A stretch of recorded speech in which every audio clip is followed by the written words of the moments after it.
la vision que tu as sur l'ensemble du monde et en particulier sur l'Europe est très très intéressante, et malheureusement c'est pas très bien comme on peut y aller aujourd'hui, mais c'est là où il faut aller. Ça c'est clair. Ça c'est clair. Et ce que tu dis qui me paraît très intéressant, mais je vais évidemment vous donner la parole, c'est de se dire que effectivement ceux qui sont très sceptiques sur l'Europe disent des choses vraies, et que leur réponse n'est pas la bonne. Enfin, c'est ça qui est difficile. Et ça, c'est sûr. Alors, sur les questions climatiques, il y a deux petites choses, par exemple, que je voudrais simplement évoquer. C'est urgence. Est-ce qu'il y a urgence ou pas? Là, moi, je ne suis pas de ton avis. Il y a urgence. Pourquoi il y a urgence pour moi? C'est parce que le CO2, il ne faut pas l'oublier, met 100 ans à se concentrer dans l'atmosphère. Oui, un siècle à se concentrer dans l'atmosphère. Donc si nous n'agissons pas maintenant, ce qui se passe aujourd'hui, en fait, n'est pas du tout dû à ce que nous faisons aujourd'hui. C'est évidemment dû à ce qui s'est passé largement fin 19e, début du 20e siècle, et donc les conséquences sont là. Ça, c'est moi la première des choses que je veux dire, c'est la deuxième, enfin, est-ce que tu disais la question du plateau? Vraiment, alors là aujourd'hui, et l'année 2014 va être très révélatrice apparemment, le plateau, on n'est plus du tout sur le plateau, on est reparti. Et on est reparti, quand tu dis 2010-2011, ça m'étonne beaucoup, parce qu'on était déjà, alors je me trompe peut-être, mais en tout cas on est largement reparti. Je te donne les chiffres de Jouzel, a priori, oui, ben c'est les chiffres de Jouzel qu'il faut avoir d'ailleurs. Là c'est 2011, donc oui, 2011, à l'époque il est totalement... Mais là aujourd'hui c'est reparti, là. Les conséquences du changement climatique sont-elles positives ou négatives? Ça, c'est une vraie question, puisqu'on sait que dans certains lieux du monde, ça sera beaucoup plus positif. Pensez à ce qui se passe au nord, avec la question des transports maritimes qui pourront avoir lieu dans l'Arctique. Et là, pour les pays concernés, que ce soit le Canada, que ce soit la Russie, que ce soit... C'est vraiment... Donc c'est un vrai sujet. Vous avez évoqué un problème sans doute urgent, qui est la pénurie de ressources rares, de matières premières. Ces problèmes, ça se traduit par des mécanismes de prix. Oui, bien sûr. Et c'est une régulation par les prix qui peut effectivement mal tourner. Ça peut se terminer par une crise, par une guerre, c'est incontestable, et la régulation mondiale peut être un facteur favorisant le lissage, que ça se passe plutôt mieux que ça ne se passerait sans régulation mondiale. S'agissant des émissions de CO2, ou plus généralement de gaz à effet de serre et de réchauffement climatique, alors là, il est clair qu'il n'y a aucun mécanisme de régulation par les prix. Les prix du CO2 qui se vendent sont totalement artificiels et résultent purement et simplement des contraintes qu'on impose aux émissions, ou qu'on devrait peut-être imposer aux émissions, puisque ce n'est pas toujours le cas. Et donc là, on est typiquement dans une situation où seule une régulation mondiale peut permettre d'aborder le problème si le problème est réel. Lorsque Serge dit qu'il y a urgence, je crois qu'en effet, il y a deux raisons. Celle qu'il a citée, c'est-à-dire l'accumulation du CO2 dans l'atmosphère, qui fait qu'il faut anticiper si on ne veut pas se trouver devant une situation cumulative dramatique. Mais la seconde raison, elle est beaucoup plus politique. C'est que c'est un sujet dont on parle depuis de nombreuses années, sur lequel il n'y a pas eu véritablement de progrès absolument significatif. Donc c'est l'inertie de la constitution de cette régulation mondiale qui impose aujourd'hui de faire un forcing, si j'ose dire, sur la prise en compte du changement climatique. Car comme on est parti, la régulation, bien, elle peine à se mettre en place. Alors on peut observer aussi qu'il y a une convergence entre les problématiques et que ce qui est fait pour limiter les émissions de CO2 permet aussi d'économiser d'autres ressources matières premières. Donc les problématiques ne sont pas totalement indifférentes. Et il n'est pas mauvais de constater que dans le projet de loi sur la transition énergétique, il y a par ailleurs bien des défauts. L'un des objectifs, c'est la diminution de l'utilisation des hydrocarbures, qui a pour double effet amélioration de la balance commerciale à court terme, réduction des émissions de CO2 à long terme, et aussi desserrement d'une contrainte qui, même si on nous dit que les ressources sont abondantes, ne tardera malgré tout pas à se manifester sous forme d'une hausse des prix considérable.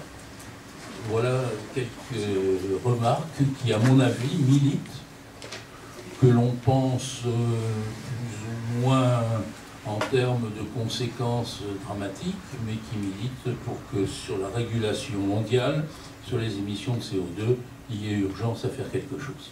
C'est comment conjuguer une croissance infinie dans un espace fini. Ah oui, oui, oui, ça c'est un beau sujet. C'est un beau sujet. Enfin, je sais pas, je veux dire, parce que physiquement, quand on est dans ce genre de situation, ça explose.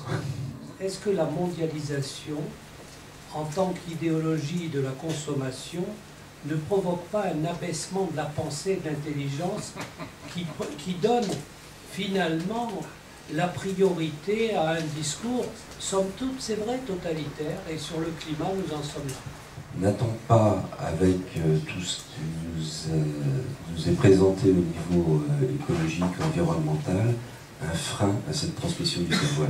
Sur le dernier point, crise des vocations scientifiques en France, 45% de baisse en 20 ans. J'étais ministre de la Recherche, j'ai fait regarder ça de très près. C'est une véritable catastrophe et c'est en grande partie lié à la montée en puissance des idéologies écologistes. C'est-à-dire que quand vous regardez au XVIIIe siècle le tremblement de terre de Lisbonne, 1755, il y a probablement entre 50 000 et 100 000 morts. Tous les grands esprits écrivent sur le tremblement de terre de Lisbonne, Voltaire, Kant, Rousseau. Dans toute l'Europe, on parle de cette catastrophe absolue qui est la plus grande catastrophe connue à l'époque dans toute l'histoire de l'humanité. Et que disent en gros les grands esprits? Je laisse Rousseau de côté parce que c'est déjà un romantique et un écologiste au fond, un adepte de la sacralisation de la nature. Ils disent tous en gros la chose suivante, la nature est abjecte, c'est l'ennemi. Mais grâce au progrès des sciences et des techniques, on va pouvoir être cartésien, c'est-à-dire, vous connaissez tous la fameuse formule de Descartes, se rendre comme maître et possesseur de la nature. Il dit comme parce que le vrai maître c'est Dieu, bien sûr, mais on sera comme des dieux. Et on retrouve l'homme prométhéen qui se prend pour un dieu. Et donc on a à l'époque, évidemment, un pessimisme de la nature et un optimisme de la science. Ça s'est complètement renversé dans les années 70, où on va sacraliser la nature, comme si le virus de la grippe, qui a tué plus de monde, comme on sait que la Première Guerre mondiale, comme si le HIV n'était pas naturel. Bon.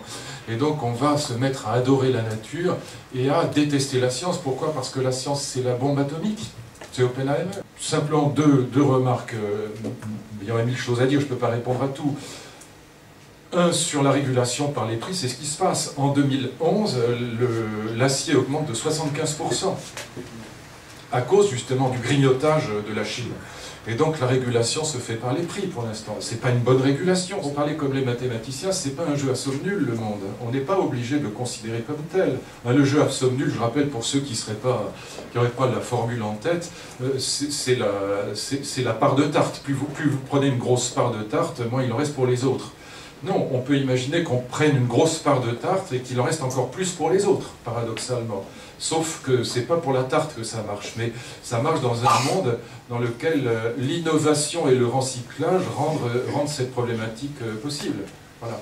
Si on supprimait les ampoules à filaments par des électroluminescents, par des LED, on économiserait demain matin 600 centrales électriques dans le monde.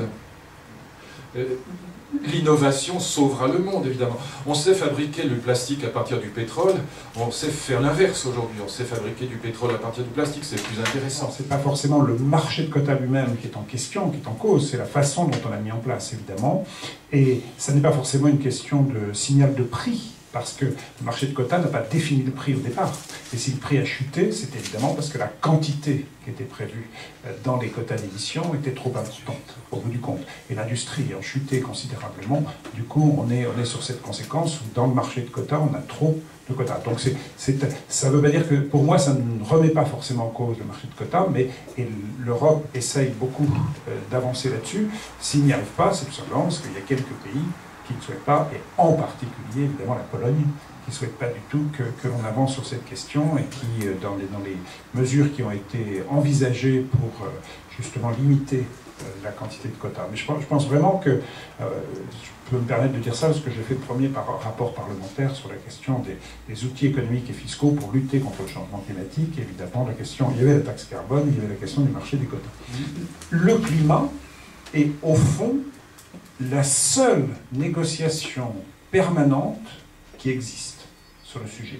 Alors on parle aussi un peu de la biodiversité, mais réellement, c'est le seul sujet où il y a une vraie organisation indépendante de l'ONU, CNU-FCCC, qui fonctionne. Alors, on est pour ou on est contre, mais en tout cas, c'est quelque chose, c'est une vraie structure qui existe, et c'est le multilatéralisme qui a été validé après l'échec de Copenhague, qui a été validé à Cancun, c'est-à-dire on est reparti l'année d'après sur l'assurance avec Kyoto, etc. Donc, quand même, une question de conclusion, mais j'aimerais vraiment avoir un peu une réponse philosophique là-dessus.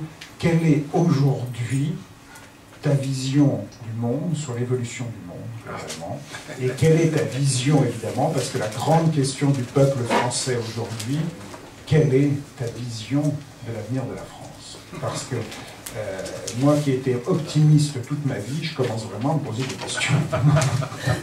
Victoire absolue des valeurs européennes, ou quasi absolue des valeurs européennes, qui s'imposent partout, et en revanche déclin de l'Europe, parce que nous ne sommes pas foutus de faire cette Europe fédérale à 10, c'est d'avoir au minimum, au moins, un gouvernement fédéral européen sur les questions monétaires, économiques et sociales. Au minimum celui-là, sinon sur les autres sujets. Bon. Et donc, évidemment, l'écologie en fait partie, parce qu'il n'y a pas d'écologie... Enfin, l'écologie est sans frontières, ça n'a pas de sens. La bioéthique aussi est sans frontières. Parce que nous vivons, je vais résumer, nous vivons la victoire quasi totale des valeurs démocratiques européennes, le seul môle de résistance étant l'islamisme fanatique, Daesh et les autres. J'adore le monde moderne, je trouve qu'on a une chance folle de vivre dans ce monde-là, mais ma seule angoisse, c'est qu'on risque de le perdre. Voilà. Et donc, ça ne dépend que de nous. Merci beaucoup.